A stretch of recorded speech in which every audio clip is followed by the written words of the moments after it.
नमस्कार दोस्तों, स्वागत है आप सभी का एक और नई वीडियो में। जैसे कि आप सभी जानते हैं कि भगवान हनुमान जी को माता सीता ने कलयुग में अंत तक रहने का वरदान दिया था और साथ ही यह भी कहा था कि हनुमान जी एक ही समय पर कई जगहों पर उपस्थित रहेंगे, अर्थात हनुमान जी एक ही समय में कई जगहों में जा सकते हैं और भक्तों पर अपनी कृपा कर सकते हैं। जहाँ पर राम शब्द का जाप होता है वहाँ पर स्वयं हनुमान जी उपस्थित हो जाते हैं, क्योंकि हम सभी जानते हैं हनुमान जी श्री राम के अनन्य भक्त थे।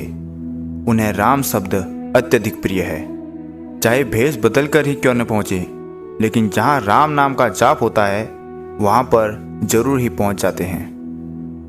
और आज हम आपके लिए हनुमान जी के जिंदा होने के सबूत लेकर आए हैं, इसलिए वीडियो को पूरा देखें। इससे आपको 100% यकीन हो जाएगा कि हाँ, हनुमान जी आज भी धरती पर मौजूद है और धरती पर ही विचरण कर रहे हैं। और साथ ही हम यह भी साबित कर देंगे कि हनुमान जी कोई बंदर नहीं है। कई लोग ज्ञान की कमी के कारण हनुमान जी को बंदर रूप मानते हैं, लेकिन आज की इस वीडियो से उनकी धारणा बदल जाएगी।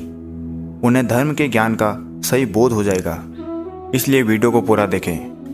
जैसे कि आप सभी जानते हैं कि हनुमान जी को वानर कहा जाता है।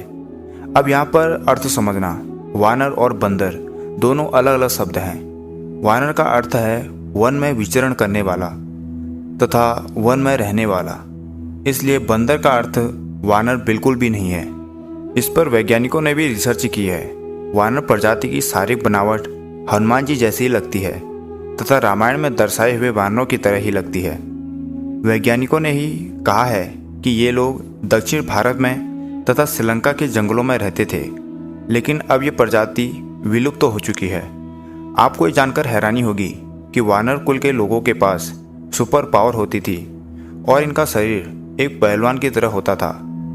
और आपको बता दूं कि हनुमान जी का भी जन्म इसी वानर कुल में हुआ था। इनकी बनावट और चेहरे की बनावट बंदर जैसी होती है, लेकिन वे बंदर बिल्कुल भी नहीं थे। तो इसलिए जो कोई भी अगली बार हनुमान जी को बंदर कहे या जिसको जानकारी नहीं है, ज्ञान की कमी है, उसे वीडियो जरूर भेज देना। उनका भी भ्रम दूर हो जाएगा, उनकी गलत फहमी दूर हो जाएगी। इसलिए अपने सभी मित्रों तक ये जानकारी जरूर शेयर करें। अब बात करते हैं हनुमान जी के चिरंजीवी होने का सबूत। जैसा कि मित्रों आप सभी जानते हैं, भगवान राम का जन्म त्रेता युग में हुआ था। रामायण भी इसी युग में हुई थी तथा हनुमान जी का जन्म भी इसी युग में हुआ था और वानर कुल में हुआ था। रामायण तो आपने देखी है कि किस तरह हनुमान जी की मदद से तथा वानर सेना की मदद से कैसे रावण का अंत हुआ तथा उसकी सेना का सर्वनाश कर दिया। लेकिन उसके बाद क्या हुआ ये किसी को नहीं पता, और यही बातें हम आपको आज इस वीडियो में बताएंगे कि बाद में क्या हुआ था।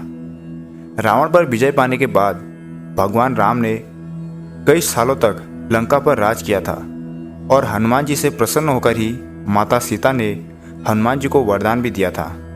धीरे धीरे जब त्रेता युग की समाप्ति होने लगी तो भगवान विष्णु के अवतार श्री राम जी वैकुंठ को लौट गए। श्री राम जी अपना शरीर यहीं छोड़कर वैकुंठ को चले गए थे। ये देखकर राम जी के परम भक्त हनुमान जी को अत्यधिक दुख हुआ था। उसके बाद हनुमान जी अयोध्या को छोड़कर दक्षिण भारत की तरफ चले गए थे। उन्होंने यह भी निर्णय किया कि अब वो जंगल में ही रहेंगे और यात्रा के दौरान वो एक कबीले में ही रुके थे और उस कबीले के लोगों ने हनुमान जी की खूब सेवा भी की थी और प्रसन्न होकर हनुमान जी ने उन्हें आत्मज्ञान दिया था।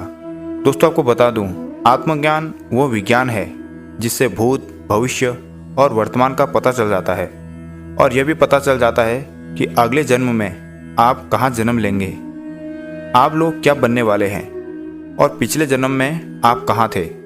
लेकिन उस कबीले के लोगों ने हनुमान जी से प्रार्थना की वे समय समय पर वहाँ आते रहें तथा आने वाली पीढ़ी को इस आत्मज्ञान का बोध कराए। और हनुमान जी ने भी उनकी सेवा से प्रसन्न होकर उन्हें यह वचन दिया कि हर 41 साल बाद वे इस स्थान में जरूर दर्शन देने आएंगे। इसलिए हर 41 साल में हनुमान जी उस कबीले में जाते हैं, लेकिन कई सालों तक इस कबीले के बारे में किसी को भी पता नहीं था। और कुछ साल पहले ही वैज्ञानिकों ने इस कबीले को ढूंढ ही निकाला और इसी कबीले के लोगों ने वैज्ञानिकों को बताया कि हर 41 साल में एक वानर रूपी मनुष्य यहाँ आता है और उसी कबीले के पास से संस्कृत भाषा में कुछ दाम पत्र भी मिले हैं। यह कबीला पूरी दुनिया से अलग ही रहता है और आपको हैरानी होगी कि पूरी दुनिया से अलग रहने के बावजूद भी इनका बल, बुद्धि तथा शरीर बाकी मनुष्यों से बहुत शक्तिशाली रहता है। और इसी कबीले के लोगों ने बताया कि हनुमान जी ने उनके पूर्वजों को एक मंत्र दिया है जिसे मात्र जपने से हनुमान जी रोशनी से भी तेज वहाँ प्रकट हो जाएंगे। तो चलिए वह दिव्य चमत्कारी मंत्र आप लोगों को बताते हैं। वह मंत्र है काल तंतु कारे चरंती एनर मनिष्णु निर्मुक्त केर काले त्वम अमरिष्णु। तो इस चमत्कारी मंत्र से आप भी अपने पास हनुमान जी को बुला सकते हैं। तो अब दूसरा सबूत के बारे में बात करते हैं। दोस्तों, त्रेता युग में रामायण हुई थी, उसी के बाद द्वापर युग की शुरुआत हुई थी और द्वापर युग में ही महाभारत हुई। और महाभारत के ग्रंथ को ध्यान से पढ़ने पर पता चलता है कि हनुमान जी महाभारत के समय में भी युद्ध में मौजूद थे और महाभारत ग्रंथ में भी वे कई बार उनका जिक्र हुआ है। द्वापर युग में ही हनुमान जी ने एक बार अर्जुन का घमंड तोड़ा था तो एक बार भीम का भी घमंड तोड़ा था और इस दोनों कहानियों का उल्लेख महाभारत में हुआ है।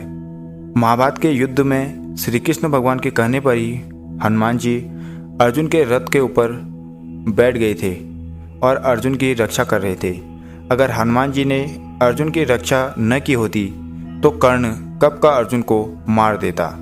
और द्वापर युग के समाप्त होने के बाद कलयुग की शुरुआत हुई और कलयुग में श्री हनुमान जी के जिंदा होने के पुख्ता सबूत आज भी मिलते हैं। सन 1600 में तुलसीदास के समय में हनुमान जी ने उन्हें भी साक्षात दर्शन दिए थे और उन्हें रामायण लिखने के लिए प्रेरित किया था और हनुमान चालीसा को भी तुलसीदास जी ने ही लिखा है।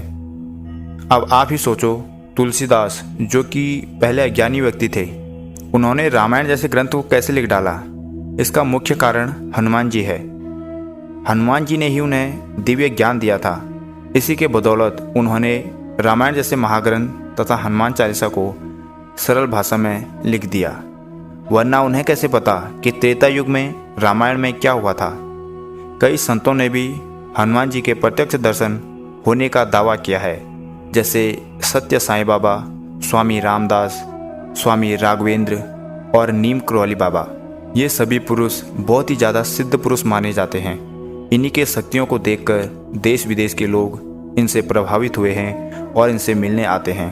उदाहरण के तौर पर आप स्टीव जॉब्स तथा मार्क जकरबर्ग को ले सकते हैं। अमेरिका के बारे में बात करें तो वहाँ के लोगों ने भी एक विशाल रूपी वानर को देखा है और अमेरिका में ही मुख्य माया सभ्यता, जो कि हजारों साल पुरानी सभ्यता है, जो कि एक मंकी गॉड की पूजा करते हैं और इस मंकी गॉड की फोटो एकदम हनुमान जी जैसी लगती है। और हमारे देश में भी कई जगहों पर बड़े बड़े पैरों के निशान देखे गए हैं, जो कि किसी आम पुरुष के तो हो नहीं सकते। तो क्या ये हनुमान जी के ही पैरों के निशान हैं? आप अपनी मन की बात हमें कमेंट बॉक्स में बताएं। अब आपको यकीन हो गया होगा कि हनुमान जी आज भी इस धरती पर मौजूद है और इसीलिए यह भी माना जाता है कि हनुमान जी कलयुग में सबसे जल्दी प्रार्थना सुनने वाले देव माने जाते हैं। अगर सच्चे मन से उन्हें पुकारा जाए तो वे किसी न किसी रूप में भक्त की मदद के लिए पहुंच ही जाते हैं। दोस्तों, ज़्यादा से ज़्यादा लोगों तक ये जानकारी जरूर पहुंचाएं, इस वीडियो को शेयर करें और हनुमान जी के लिए जय श्री राम लिखना न भूलें। जय श्री राम, जय हनुमान, जय गुरुदेव।